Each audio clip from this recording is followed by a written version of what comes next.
Hello, everybody. Welcome to today's AEC Senior Executive Briefing for August 11th, 2022. Welcome. My name is Greg Hart from PSMJ. Happy to have you here with us today. We have a lot to cover, and it might seem like a few pieces are somewhat unrelated, but they're actually very closely related. To start off, I want to share some of the latest data from our quarterly market forecast report, which, as you might expect, is quite relevant as we continue to go through what seems like, at least in the broader economy, somewhat topsy-turvy times with a little bit of a cloudy outlook. So I want to share some of the latest data from our quarterly market forecast, if you haven't seen it already, to provide a little bit of clarity there. Then we've got a great discussion with one of our senior consultants, as well as an architect, Susan Israel, on something that we're hearing a whole lot of questions about lately, and that is culture. More specifically, how do you keep it? How do you measure it? Things have changed quite a bit over the past 2 or 3 years for a lot of firms. In fact, I think for a lot of firms, the company that you have today looks and feels a lot different than the company you had in 2019. And the conversation with Susan, I think, will color that quite a bit on some specific things you can do to keep your culture, not just keep your culture intact, but actually strengthen and preserve and leverage your firm's culture. Then in the second half of the show, we shift gears a little bit, and we have a fellow from Uninet who's going to have a lot of great insight on building a sales culture in your organization. And we're going to have some great perspective there. So we got a great discussion, lots of good stuff. With that, a few housekeeping topics that I wanted to cover before we start. Number one, the broadcast today is being recorded. So if you registered for today's broadcast, you will get an email from me within 24 hours. For those of you who've been on the broadcast before, you're very familiar with the Friday morning email that will have a link to the recording as well as some other relevant information. If you have any questions during the broadcast, either for me, for Susan, or for Akshay from Uninet, you can enter those in the Q&A panel at the bottom of your screen. You can also feel free enter comments, anecdotal insight, things like that, even if you disagree with some of the things we're talking about in the chat function on the side of your screen. That way all of us can have kind of a parallel discussion going there. I sometimes find on some of these broadcasts, the parallel discussion that happens in the chat, with no disrespect to some of our amazing guests that we've had over the years, is even more entertaining and interesting in ways than the discussion we're having. It certainly adds a lot of context and color to the discussion we're having. So feel free to put your thoughts in there. With that, let's get started, because like I said, we've got a lot to cover and not a lot of time. So for those of you not familiar with our quarterly market forecast, I'm going to pop up one of the latest slides here. So every quarter, for those of you who've seen this before, it looks very familiar. For those of you who haven't, I'm going to give you a quick overview. Every quarter, we survey between about 150 and 300 AEC executives on proposal activity in their firm. That's proposal activity, however they define it, whether it's dollars, volume, whatever it is. What we're really trying to get at here is the sentiment of the AEC executives and of the industry.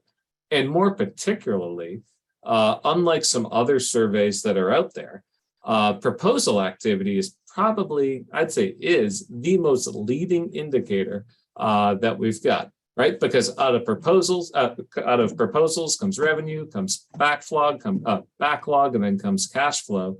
That all starts with proposal activity. So this is one of the most relevant metrics, we think, and we break it down. We don't just ask proposal activity overall, we ask it for 12 different key client markets. Those are the 12 markets you can see on the left side of the chart here. So if 100% of the people who we poll say that proposal activity is increasing, the metric would be all the way to the right. It would be that plus 100. If 100% of the AE executives who we poll said proposal activity is decreasing, it would be all the way to the left.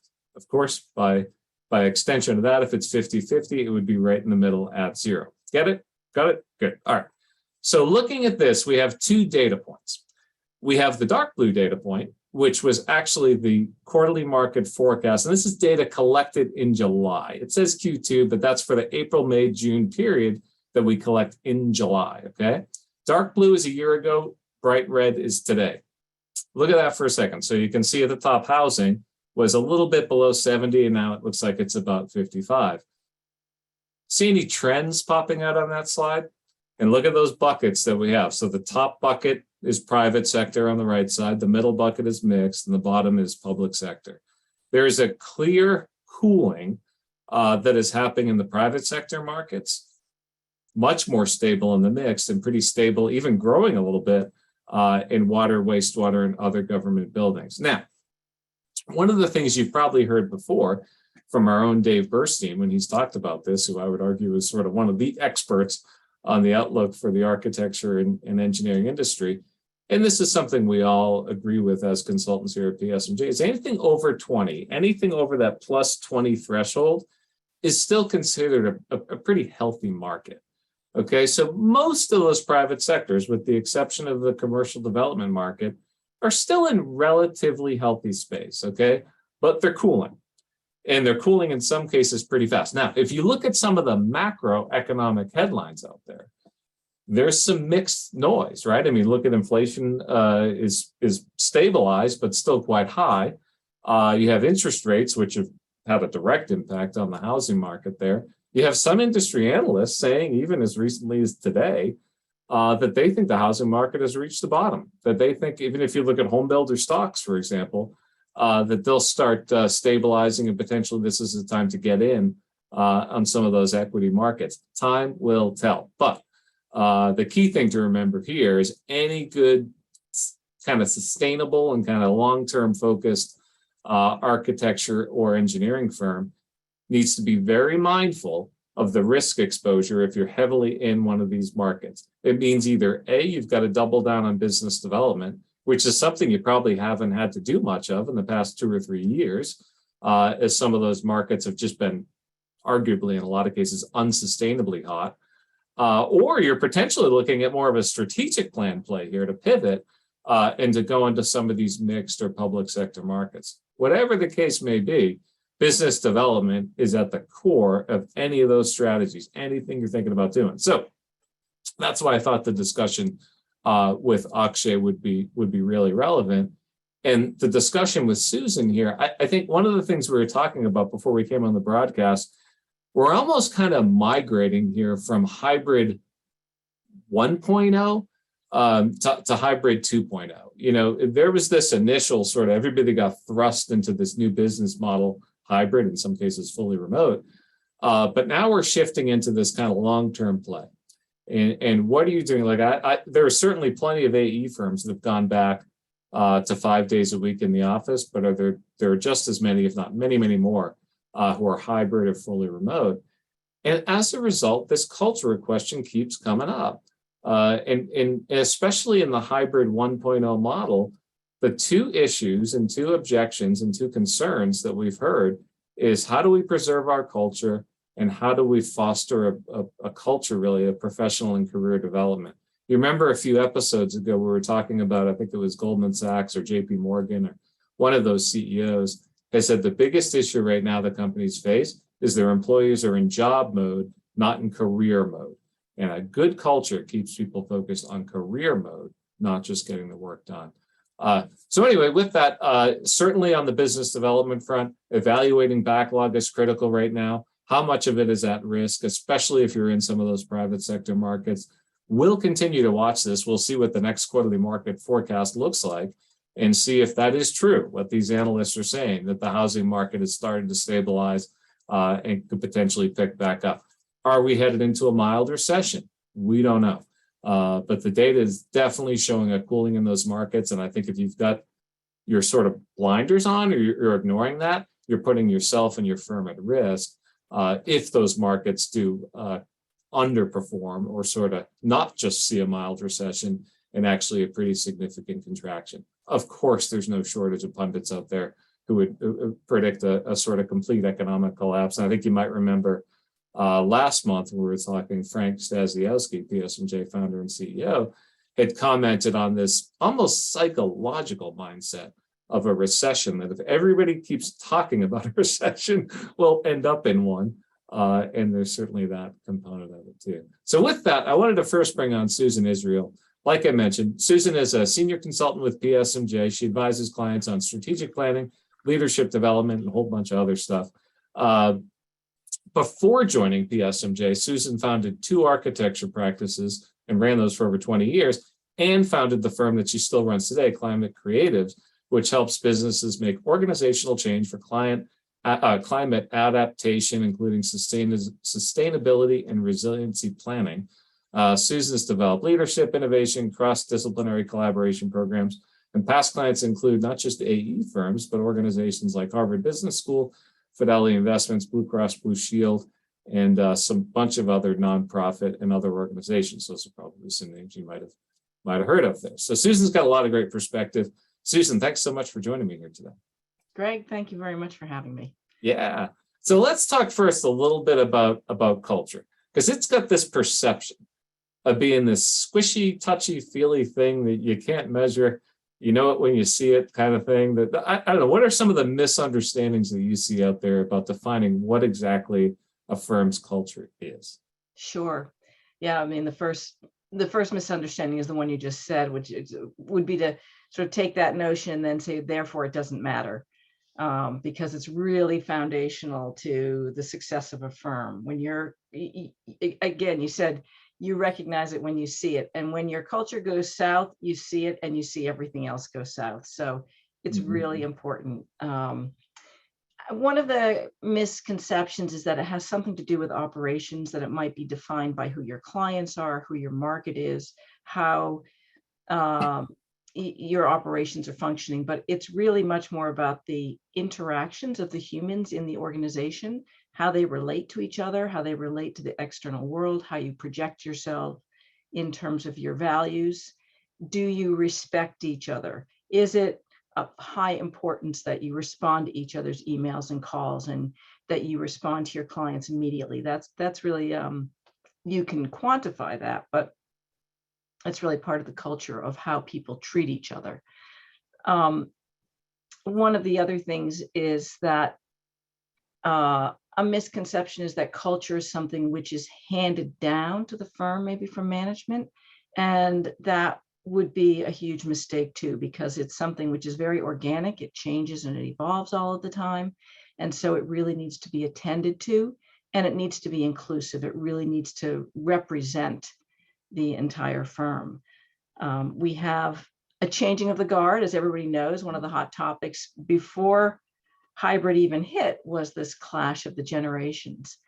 And so we've got the old guard, that I would include myself in that, in terms of what I experienced, maybe not my philosophy, but what I experienced. And that was, you keep your head down and you work, and you do not ask for anything, and you don't complain. And I also come from a family business, so a little bit of this was sort of instilled in me in terms of that work ethic. But and so I remember a casual conversation was just shut down. That was not on task.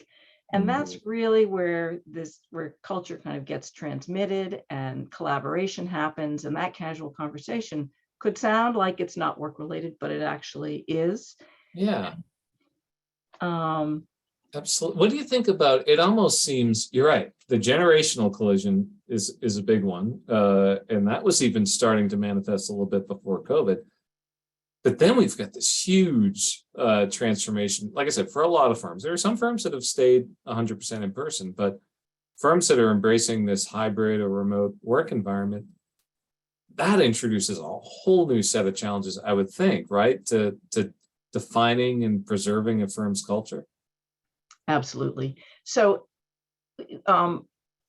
we were talking earlier and talked sort of about junk time, and what is might maybe perceived as junk time or socialization or socializing, but in fact it's socialization, it's how we do things is transmitted, and who we are, all of that casual mentoring, casual collaboration.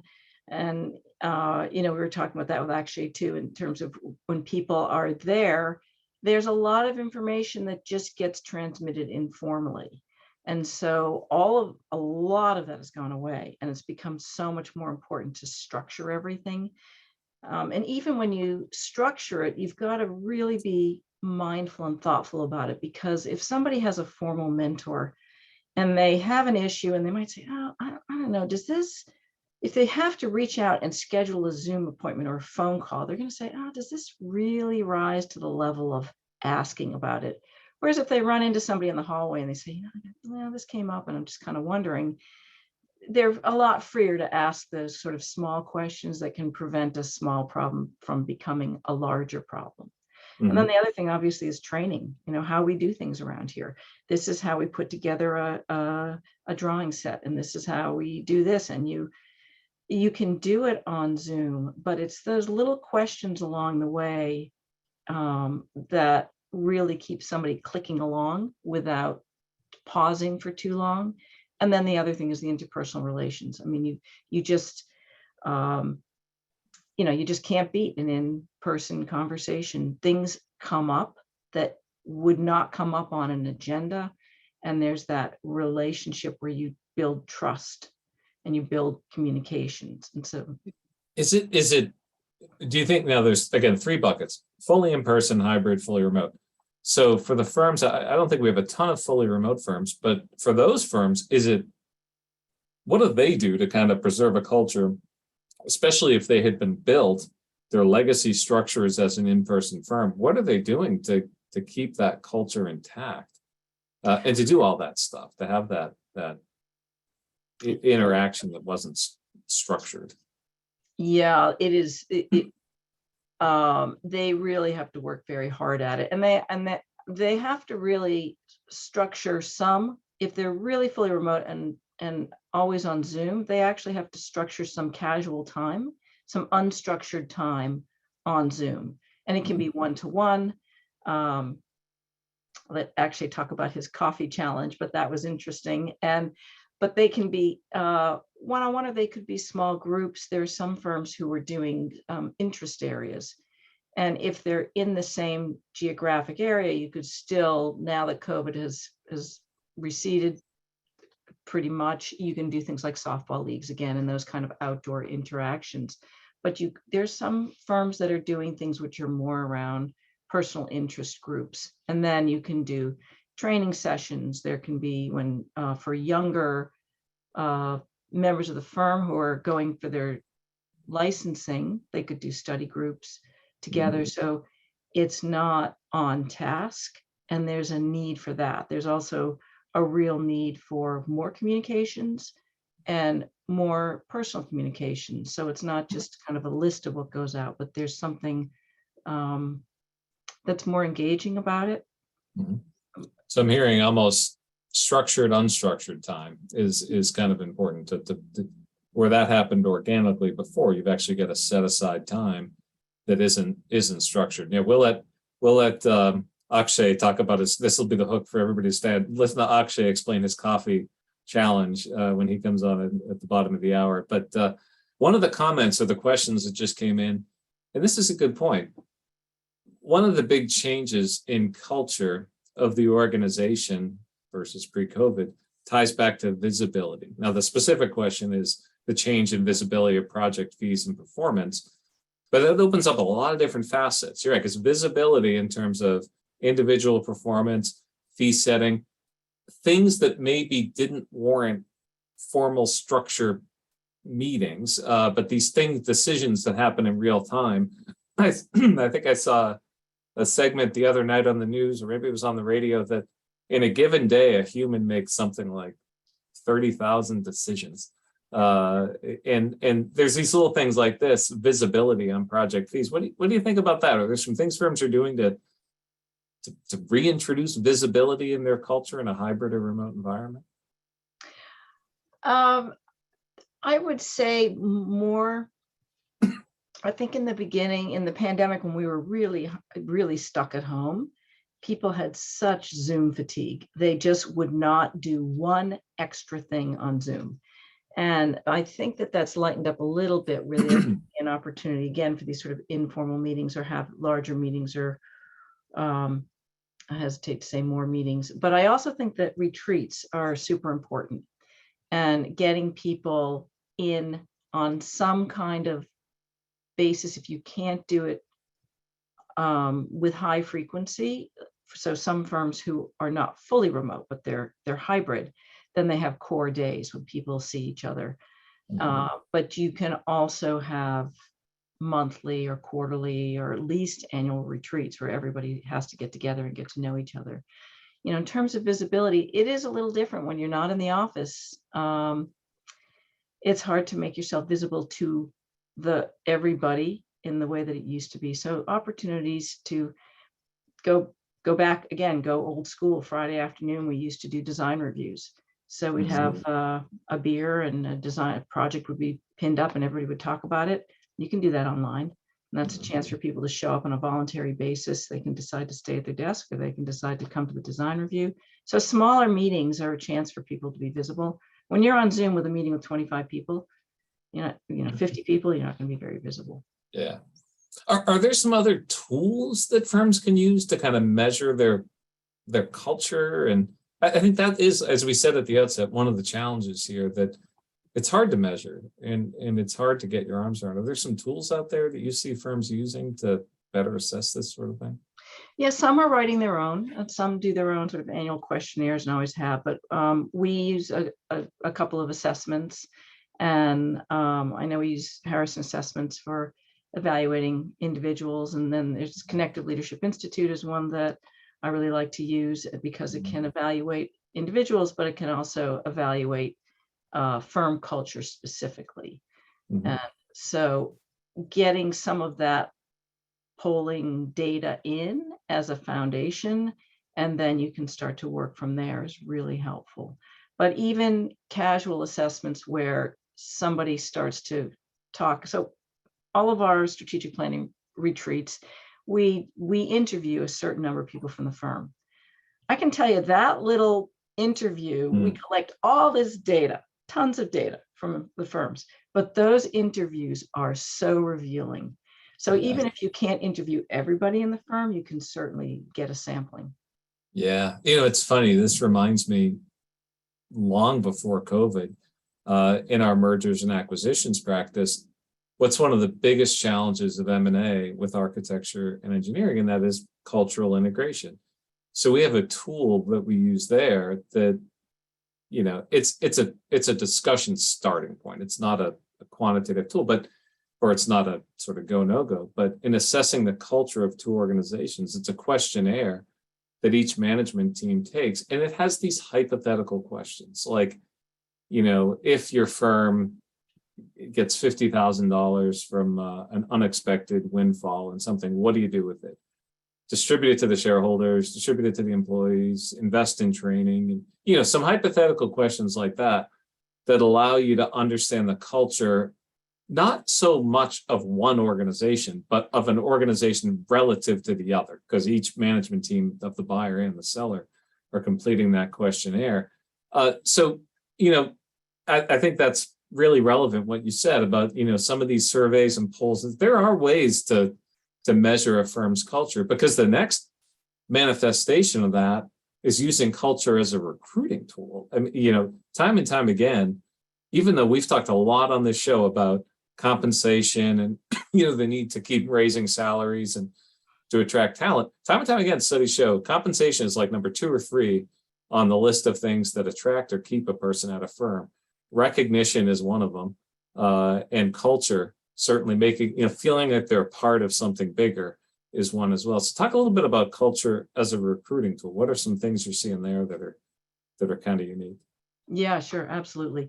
Firms are definitely paying attention to that. And again, this is one of those generational things where it's the younger firm members who are saying, yeah, we really have to show off what a great culture we have here. And we're like a family, and everybody, they really want to be welcoming to these new recruits. And I think that if recruits don't feel that, they're going to walk on by. So yeah, I mean, everybody wants to feel a sense of belonging, but architects and engineers, we're in professions that are highly relational because of the apprenticeship model. Mhm. and they're more, I would say they're more aspirational than a lot of professions. We're not in it just to make money, we're in it to make things. And so that culture piece is really important, because if you Yeah. just say, we're going to give you more money than the next firm, well, when the next firm comes along, gives them more money, they're going to go.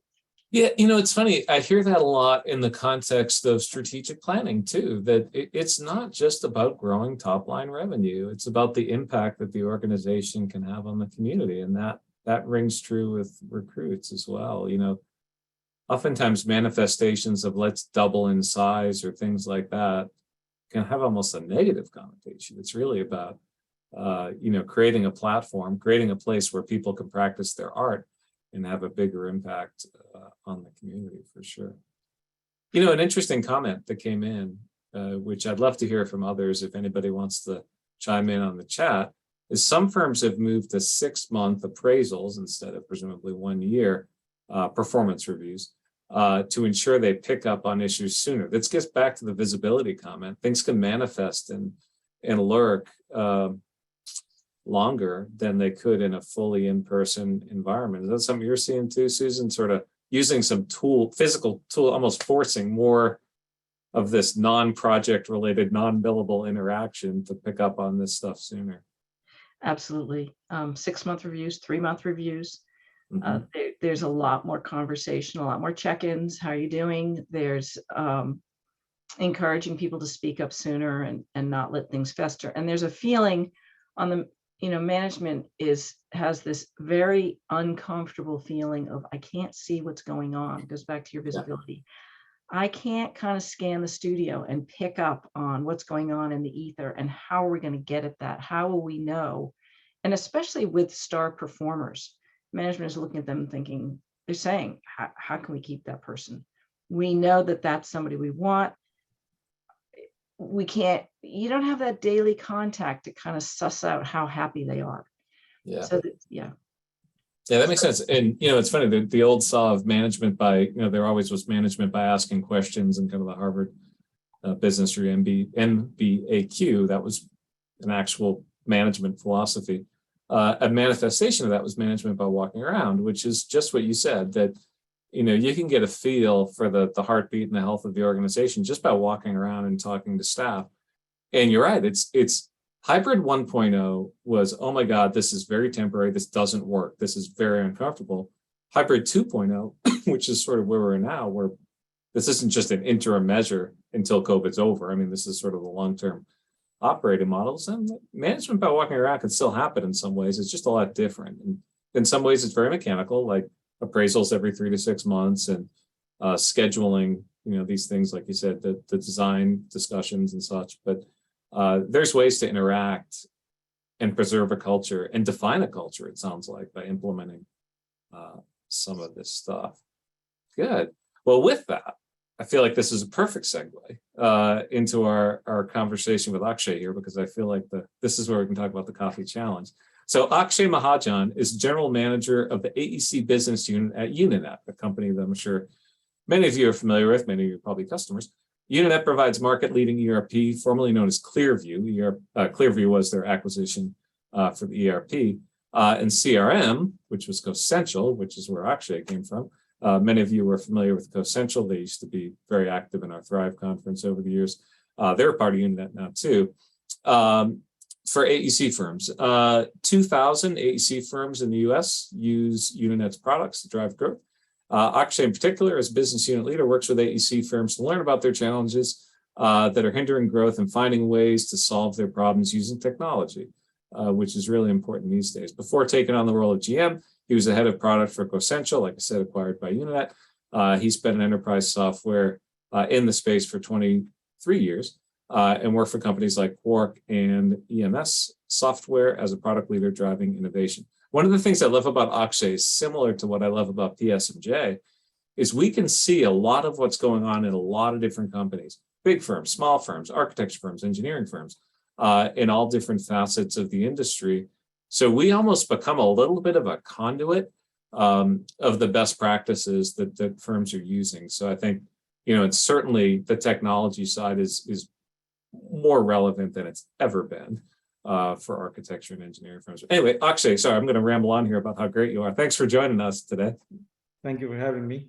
You bet. You bet. All right. So before we start, we have to talk about the coffee challenge, because that's just a fascinating concept that hits right on all the stuff that Susan talked about. So fill us in. Sure. So this is a story from Uninet, from my company, not an AEC firm, but we have become 100% remote in this last 2 years from pandemic. With acquisitions, we had various hubs and locations of places like Austin, Dallas, where a lot of people were. But after the 2 year span, or during the hybrid, during the pandemic, we decided we're going to go 100% remote. And that has introduced a lot of challenges for us, right? Culture, as Susan was talking about earlier, is so much about meeting people, colliding with them on the hallway, and having those agenda-less, unstructured discussions. So we experimented this actually as Essential, and then we did this in Uninet, where we started this concept called Coffee Challenge, where anybody in the company can send an invite to anybody else in the company of something called Coffee Challenge. It's a 30-minute time block that they're doing, and there is no agenda, and it can be from anybody to anybody.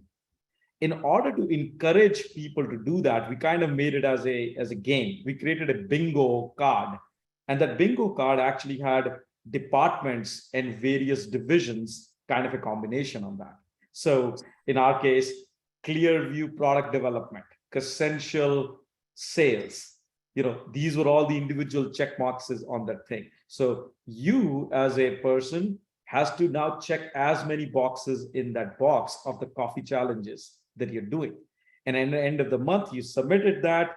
Depending upon where you are, you got selected as in a raffle with an Amazon gift card or something special. We started doing iPads and AirPods and things like that. So it kind of became, to encourage people to do it, the kind of a game. And I've done that a lot. A lot of our leaders have done it a lot. And we found that with this, what was happening is the two individuals that would never talk to each other because they will not be on a meeting on an agenda are now trying to get together with each other, and we're giving them a way to talk about it. And they're doing it on their own rather than having somebody as a moderator to get them together, which is so important, especially for new people coming in. Absolutely. Absolutely. Yeah. It's interesting when I talk to firms recently, a 700 person firm that we were talking about kind of hiring in the pandemic and onboarding remote and hybrid. Said we've hired 100 people during the pandemic, some of whom have never been to one of our offices yet. Yep. And this is the kind of stuff that's critical. So that's awesome. And thanks for sharing that. And I'm sure a lot of firms are going to implement some variation of it, in addition to some of the stuff that Susan was talking about. But what I really want to talk about, so in the quarterly market forecast that we talked about earlier, we're seeing some cooling in some of the key markets.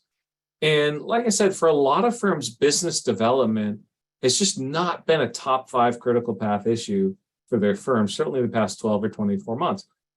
In almost every case, the issue is more finding people to do the work than finding the work.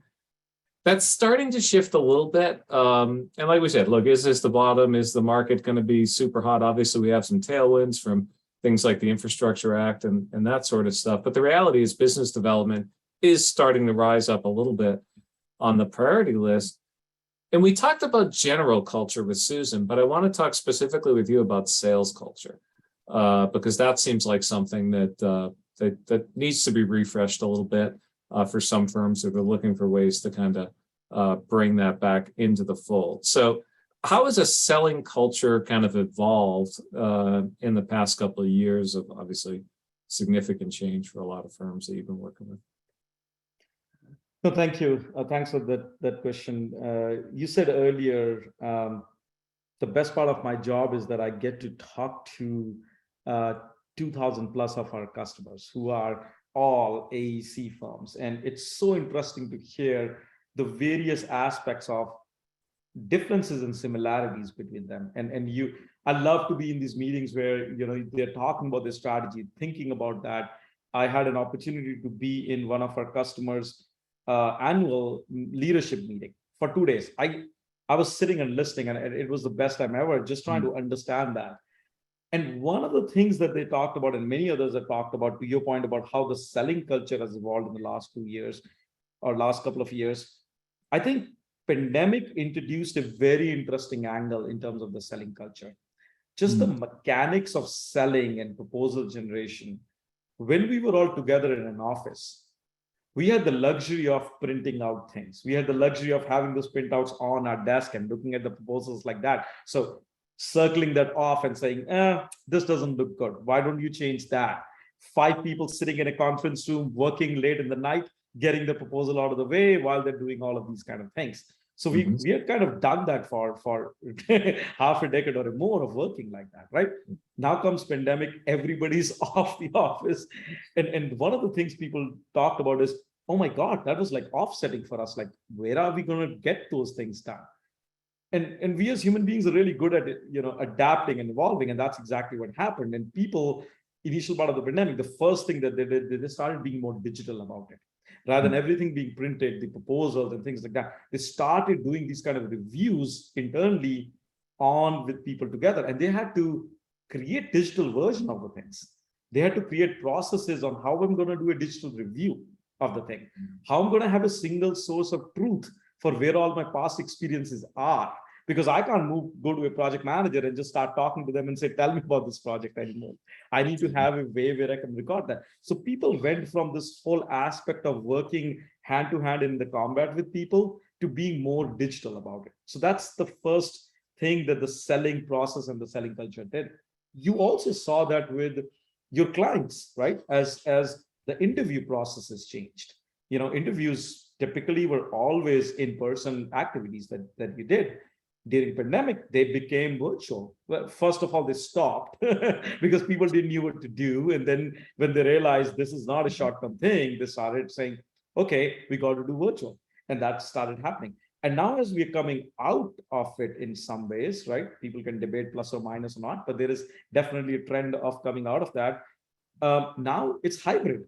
Now interviews are a concept of hybrid. It's totally okay to have a Zoom meeting in a conference room with a video with a couple of people in the room and certain people joining remote on that itself. And the hybrid client interviews has now become a norm. So now you have to learn how to present yourself, not in front of few people in their eyes, but also looking into the camera and the etiquettes around how you're going to behave, not just with people in person, but also look in the eyes of everybody else who's not in person itself. So you have to start behaving differently on that. It was offsetting for people, right? Now, in the last couple of months, the things that you're talking about, which is so interesting as well, because in the last 2 years, I heard this from a lot of people. They're saying we have more work to do than we can actually take on right now, right? So we can get on more projects, but we don't. We are just saying no to projects. We are being picky about the projects that we pursue. And that's where the selling culture, in my opinion, changed during that time to be more strategic about the projects you're going to pick on. So you needed to know which projects actually made more sense for you, either for profitability or for your sectors, because you want to diversify on that, or which made more sense from a perspective that you wanted to learn and get into that. So people start becoming more methodical about the projects they pick up during that. And that was a change in the selling culture. Here, give me everything to, I need to have a way to figure out what makes sense for me or not. So that's the another change that happened. Sure. Now, as we coming out of that, now people are talking back again about we need to go out. We need to be able to make sure that we are, as you saw that cooling trend that you were talking about, that is happening. And people are saying, is this a coming of the recession? Is this going to be more next 12, 24 month of a thing? So we need to get back in that selling mode. We need to start organizing ourselves to be able to know about those pursuits in that manner itself. So that's the shift. Yeah, you bet. Akshay, have you seen anything unique, I guess, especially in the past couple of years, in terms of roles? And more specifically, the question is, are you seeing firms with a growth manager or head of growth, or a role that's for strategic growth? Have you seen that change at all through the pandemic? Oh, yes. The term chief growth officer as a role is coming up more often than ever before, right? And the description of the chief growth officer is a single executive who's focused entirely on driving growth of new business within the company. right? And I've seen firms saying, we're going to invest into that role. We're going to invest into that, right?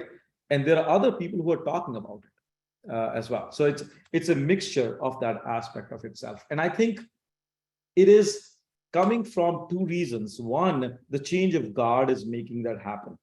As Susan was talking about the change of the guard, if you think about a family-run organization, an executive that was there for 40 years had so much relationship that the new business was kind of getting driven by those aspects of it. And as the change of guard is happening, you kind of need to not have one person do 100 things, but kind of create a specialized role who's focused around that. And that is where the chief growth officer is kind of becoming part of the strategy of handing over baton. Like my job that I was doing 100 things, this person is going to do chief of growth. So that's one angle that is driving. The second angle is people want to start becoming more and more matured about that. And that is happening because of the private equity investments that are coming into the AEC. As private equity is pumping in more money into the AEC firms, they are demanding in many ways that you become more methodical about your selling. The concept of pipeline and concept of knowing your numbers, a private equity firm, they know this. They have done this in other industries. So they come to AEC industry and like, what do you mean you don't know your pipeline by blah, blah, that? So that is forcing a creation of this role so that you can become more methodical about that practice as well. Sure. Yeah. There's the double-edged sword of private equity of accountability. In some ways, it can be disruptive and frustrating, but in other ways, it's really good. And like you said, there's some lessons to be learned, from the private equity model. And one is predictable growth. And predictable growth comes from that sort of mindset. The other thing, too, that seems really interesting to me that we're starting to see is that firms, because whenever I say the past couple of years, there's this automatic assumption I'm talking about the pandemic, which obviously is part of it. But the other is, we have been talking for so many years about this generational transition, but it's really happening now. And we talk in our business development training programs about what we call zipper relationships, which are sort of like up and down the org chart on the AE firm side and on the client side. I can think of an example here in New England. An MEP firm did a lot of work for a hospital system.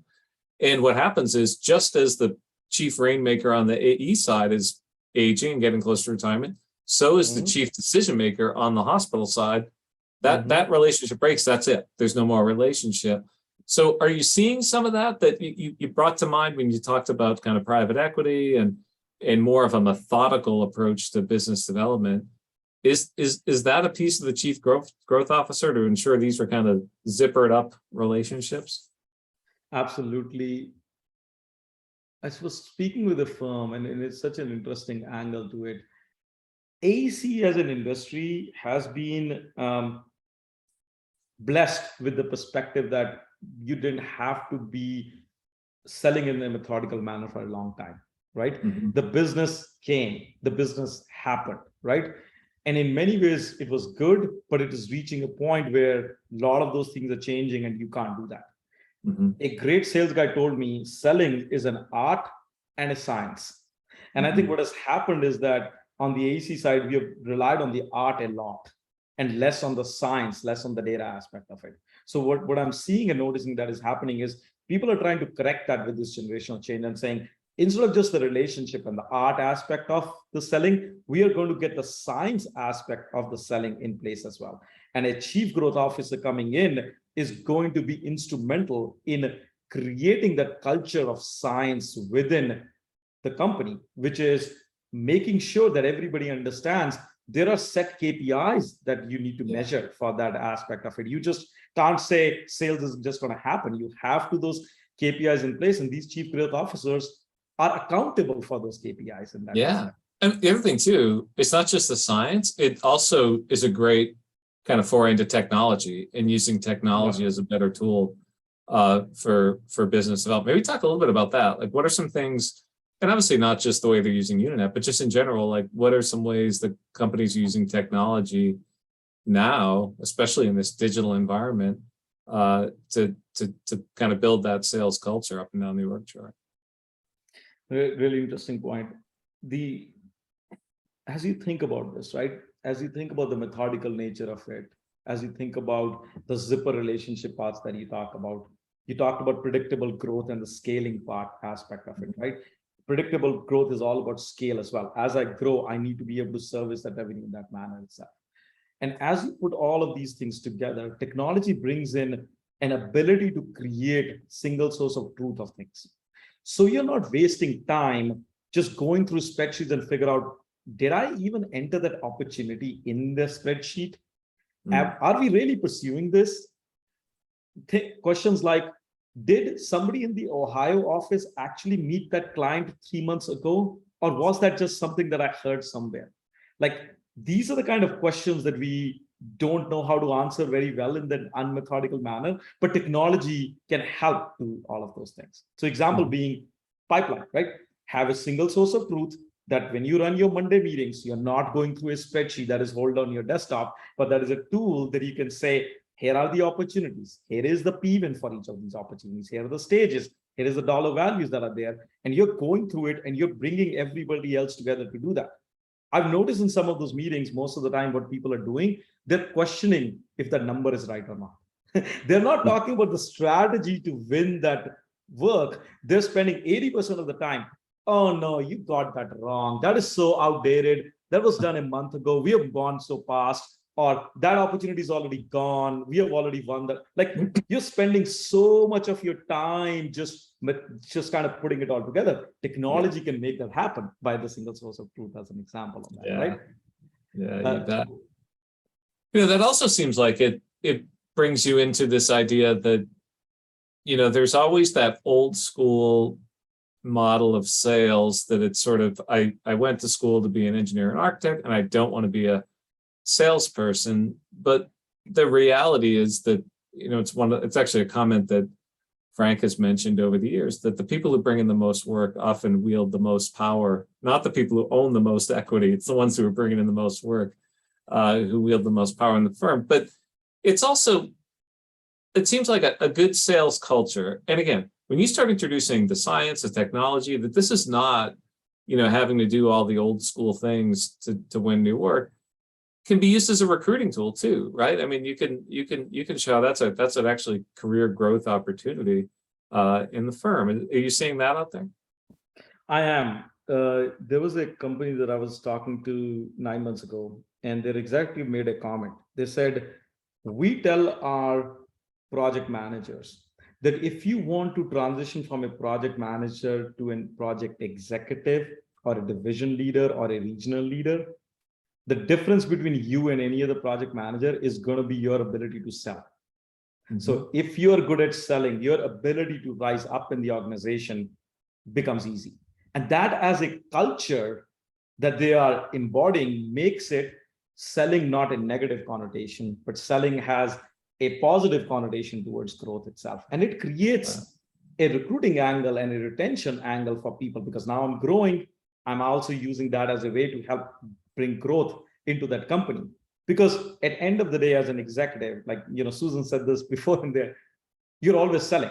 You have to keep that in mind, because as a project manager, when you are in front of the client, if you don't think like that, you're not representing your firm in the right manner, because then they're not going to think about you when they're thinking about the next project that they're bringing in. So linking the aspect of selling to their career growth is something that people have started talking about very explicitly within their companies. And that kind of helps take the top taboo out of selling. Like, as an engineer, I'm an engineer by education.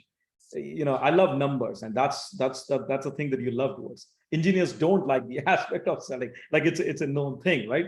Yeah. And so if you give them a reason to even believe more, then they're going to do less of that. So this career growth aspect, people who are going to be interested in it are going to take on, and then you're going to have the right growth angle there itself. And that's happening now in the industry. Yeah. Are you seeing a change? You touched on this a little earlier, but I want to dig into a little bit more. With the way things have been, being so busy and having more work than people to do the work, are you seeing a refocus now on kind of go no-go tools, pursuing quality clients, pursuing higher fees, all that kind of stuff? Are you seeing firms start to move in that direction? High quality clients, high quality fees, in shaking off losing or kind of less appealing work? A lot more at the time when they had more work to actually pursue, right? Because they were like, which work should I pick up, right? And it was left to very much on in gut feelings, right? I have worked with this client always, let's just do that, right? Rather than saying, what does our sector breakdown look like? If I look at my next 2 years of backlog for each sector, where do I have holes? Using that as a data point to drive what work I should pick up is a great example of that, right? What does my pipeline look like by sector over a period of time? So that I can understand if I take my hard backlog and my pipeline, and if I did a summation of the two, where am I going to see the gaps? Where I'm going to see that I'm over on one sector and under on the other sector. Those are some of the things people are talking about from a data perspective to drive those behavior. And they're doing that by capturing the data first. The problem that happens is, we know this, pipeline opportunities in a spreadsheet doesn't help you make those data decisions because you don't even know the actual dollar, forget about knowing which sector it applies to. And then you can't even do that. So people are doing that. And then Go No Go is becoming a tool and technology is helping them say, if we're going to apply a Go No Go process at every stage. And in fact, one of the firms that I've worked with recently, they even take that to the next level. They calculate their gross margin even at every stage of the pipeline of the opportunity. And they say, if the gross margin for this is going to be less than X, we're going to throw that out. And they force their people to calculate that even when they don't know that. And I saw the behavior that was changing because of that. Because you have to calculate your gross margin, you have to know a lot of things that you were not wanting to know at the start of the project, which is driving the margins and the ability for them to be more profitable. And technology helps them capture that at the right place rather than having to remember and then forgetting about that. And yeah, sure. Yeah, chasing undesirable work was actually a topic that came up in the member leadership discussion forum. I guess it was a couple of weeks ago. And how do you say no? How do you turn down undesirable work? Oftentimes the answer is you price it accordingly. There's probably a price at which that work is more desirable, rather than saying no. The concern in the discussion forum was about damaging client relationships. What would you say, Akshay, if there's one thing you wanted firm leaders to take away here to go back and evaluate the sales culture in their organization and where they can kind of make the greatest strides, what would that be? Good question. If your sales culture 100% relies on relationship, pause and think about that. Just make sure that you're balancing that with more data, more structured way to think about it rather than just pure relationships, which is take the art of selling and add the science of telling and use that aspect to drive retention and getting this new generation who thrives on technology, who thrives on the ability to do things in much more methodical manner as well. Yeah. Is that seems like a common mistake now more than ever, to not leverage technology in ways to win more work, or at least win higher quality work. Akshay, thanks so much for joining us today. Thanks as well to Susan Israel of PSMJ and Client Creatives. Hope you enjoyed our discussion. Lots of good stuff. I think we covered quite a bit from the market trend data, the culture to a sales culture. Look for that follow-up email tomorrow with a link to the recording. And we hope to see everybody back here next month in September. My hope would be that it's cool enough at the next episode that I can go back to wearing my red quarters at PSMJ pullover. It's been too warm and steamy for it lately.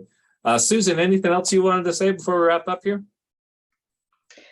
No, I didn't really think of a summary, but I would just I would invite people to really think long and hard about their culture and not have it be the last thing on your list. It should be right up there with your strategic plan. Yeah, it really seems with both the broader cultural stuff that we talked about as well as the sales culture, clients will scream and yell if you miss a deadline. And, there might be a crisis when an employee leaves, or, there's all sorts of other things that get a kind of knee jerk, in some cases, reaction. But culture can be a little bit of a silent killer, and that nobody's going to scream and yell, but a lot of these other things that start happening are symptoms of that deeper issue. So anyway, okay. Susan, Akshay, thanks so much for joining us. Thank you, everybody, for joining us. Have a great rest of your day. Take care. Thanks very much.